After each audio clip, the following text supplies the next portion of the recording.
Fala pessoal, sejam todos bem-vindos. Vamos aqui para mais um conteúdo, mais uma notícia, trazendo aqui para vocês novas informações diretamente de Brasília. Vamos com comentários do canal Gazeta do Povo, já deixando os créditos aqui ao canal do Gazeta do Povo na plataforma do YouTube. Se não é inscrito no canal, se inscreva, deixe seu like, seu comentário. Isso ajuda muito no engajamento do vídeo e no crescimento do canal. E pedindo a vocês também, pessoal, que comentem aí de qual cidade vocês estão nos assistindo, que é pra gente saber de onde está vindo a nossa audiência. E só lembrando também que quando forem se inscrever no canal, ativem o sininho de notificação, porque assim que postarmos conteúdo chegará diretamente em seu smartphone ou em seu computador. Agora, sem mais enrolação, bora pro conteúdo. Muitas coisas para resolver para a gente poder ficar equilibradinho nas contas e o nosso sem rodeio. Quem quer fazer o SUS da educação, Cris? Tudo bem, Guilherme? Boa tarde, bem-vindo de volta. Boa tarde, Serrão, Marco. Boa tarde para nossa audiência. Eu já fico irritada com esses nomezinhos, né? Primeiro que o SUS não funciona como deveria. Então eles já deveriam pelo menos escolher um nome de algo que funcionasse. Mas eles querem fingir que eles vão criar algo super integrado, maravilhoso, como se o SUS fosse, né? E aí vem com essa de SUS da educação, balela, estão metendo dentro da educação o que não deveria. Por exemplo, sindicatos. Por exemplo, LGBTQIA+, sei lá quantas letras. Eles estão colocando associação de gays, lésbicas, trans, assexuais, bissexuais, intersexuais, sei lá o quê, no meio do ensino. E tirando o poder de prefeitos e governadores de decidir sobre a educação das crianças que estão ali próximas de quem está na cidade, de quem está no estado. Querem deixar tudo na esfera federal, sob o comando Lula, no atual momento, e com a fiscalização de conselhos. Eles adoram criar conselhos, né? Eles adoram criar mais penduricalhos em todos os órgãos públicos que já estão inflados, que estão consumindo o dinheiro do pagador de impostos a rodo. Já estamos aí em fevereiro, bateu o recorde histórico, 58 bilhões de déficit no governo brasileiro em apenas um mês. Aí coloquei no Twitter no outro dia, o governo Lula está gastando 2 bilhões por dia. Segundo a estatística de fevereiro, vieram me acusar de fake news. Eu só disse, matemática básica, você sabe? Consegue fazer a divisão de 58,4 bilhões pelos 29 dias de fevereiro, isso que foi um mês de ano bissexto.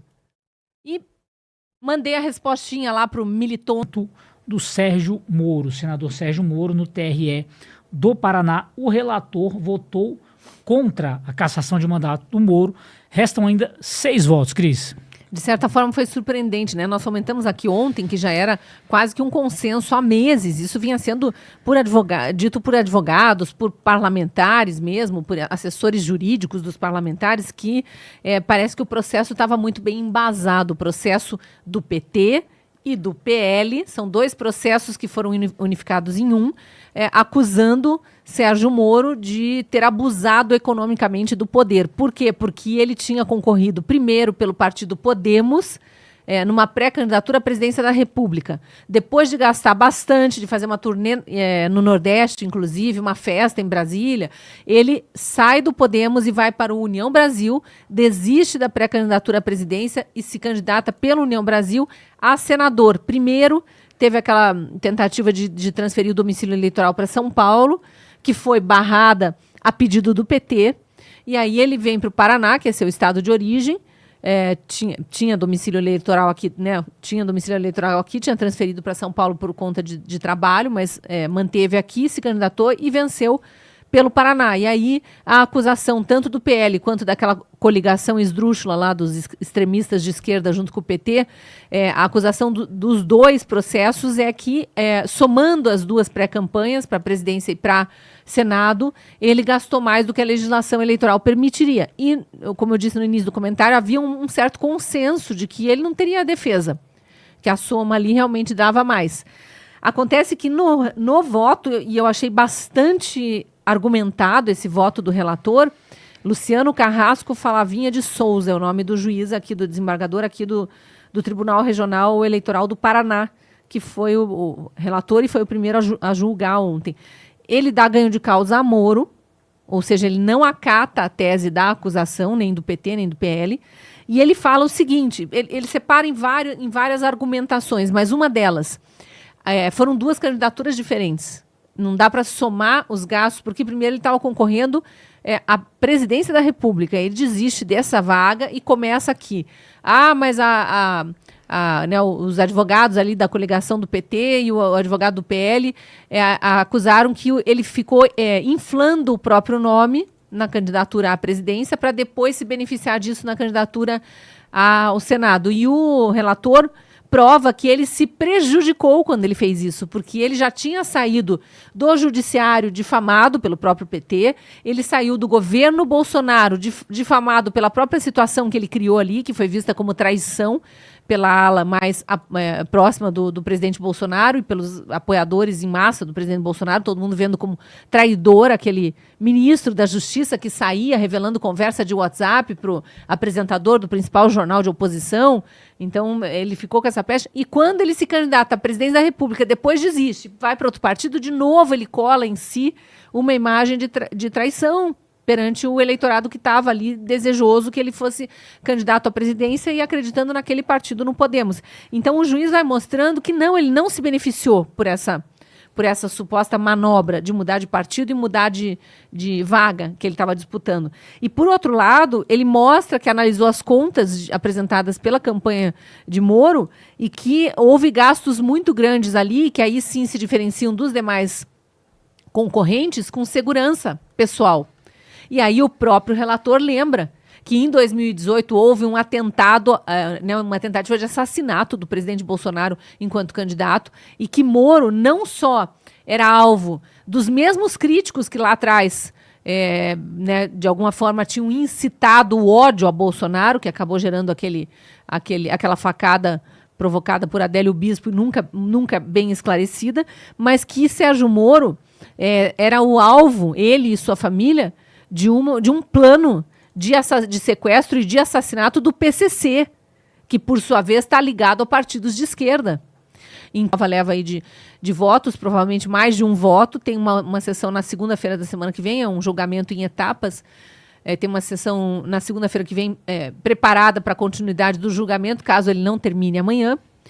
Mas o que a gente sabe é que mesmo que os outros 5 juízes, ou 4 deles, dando maioria, votem pela cassação do mandato de Moro, ele não sai do mandato agora porque ele tem direito a recurso e a segunda instância, nesse caso, seria o TSE em Brasília.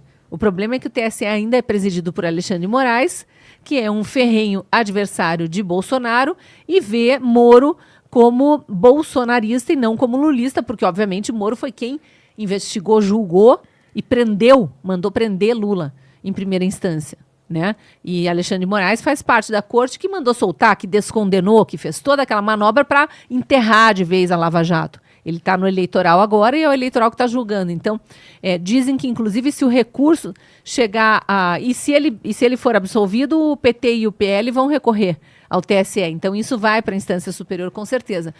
Se o recurso chegar a Brasília num prazo muito curto, Alexandre de Moraes ainda estará à frente do TSE. Se não, já terá passado a presidência para Carmen Lúcia, se não me engano, que é quem assume. Então, enfim, muita água por rolar ainda por baixo dessa ponte, mas que foi um voto surpreendente. Foi 2 horas e pouco de voto. Eu achei até numa linguagem de menos juridiquês do que a gente está acostumado a ver e com muita argumentação. Vamos ver como é que os outros votam a partir de amanhã. É verdade, Cris. E se a gente olhar por esse aspecto aí, né, Serrão? Certamente o Sérgio Moro teve muito mais a perder do que a ganhar com todas essas mudanças, mas é claro, ele ainda, digamos, é símbolo para boa parte da população de alguém que não defende aquilo que já defendeu um dia, né? Mas certamente, olhando por esse aspecto da Cris, ele perdeu muito mais do que ganhou, né, Serrão? Com certeza. Ele é uma pessoa desgastada politicamente pelo vai e vem político que ele fez. Do ponto de vista político, Sérgio Moro perdeu mais do que ganhou, com certeza absoluta, tem muita coisa para rever. Tanto que agora ele tem agido aí como um Sérgio Moro fera. Vocês viram aí na última sessão lá da Comissão de Segurança do Senado, em que Sérgio Moro inquirindo o delegado da área administrativa sobre o caso Sérgio Tavares, rapaz, ele lembrava aquele juiz da Lava Jato, firme, né? atuação ali pungente do Sérgio Moro, né? Mas é agora no tribunal para cassação a coisa fica feia. Agora, foi legal esse julgamento aí no Paraná, em que o desembargador que tem no sobrenome Carrasco, não foi Carrasco não, agiu com justiça em relação a Sérgio Moro, apresentando fatos objetivos que embasaram a defesa pela não condenação. Mas será que isso vai adiantar no fim das contas? Será que se o Tribunal Regional Eleitoral do Paraná absolver Sérgio Moro, ele ainda assim ficará livre de perder o mandato? Essa é a grande questão. Porque quando o assunto for lá para cima, no Tribunal Superior Eleitoral, tudo pode mudar. Moro pode ser tão vítima quanto foi Deltan Dallagnol de um julgamento relâmpago imediato que cassou o seu mandato. Ah, mas tinha motivo? Era justo. Motivo justo, o nego arranja. Eles arranjam o motivo que quiser. Vamos lá, vamos no conceito. O conceito que é fundamental a gente debater, e esse assunto, de novo, políticos, vocês têm que colocar isso na pauta de discussão. Vocês não colocam, vocês tomam na cabeça e não colocam na pauta de discussão. Qual é o conceito correto? De quem é a soberania popular do voto? É minha, é sua, é do povo. Então pare em nome da Constituição. Esse negócio de tapetão caçar mandato de político, não tem outra palavra. Eu vou usar a palavra popular, eu vou no popular. Isso é sacanagem. Não tem outro termo para usar. Tá? Isso é um atentado contra a soberania popular. O voto é dado pelo povo. Ah, mas o povo é burro, votou errado.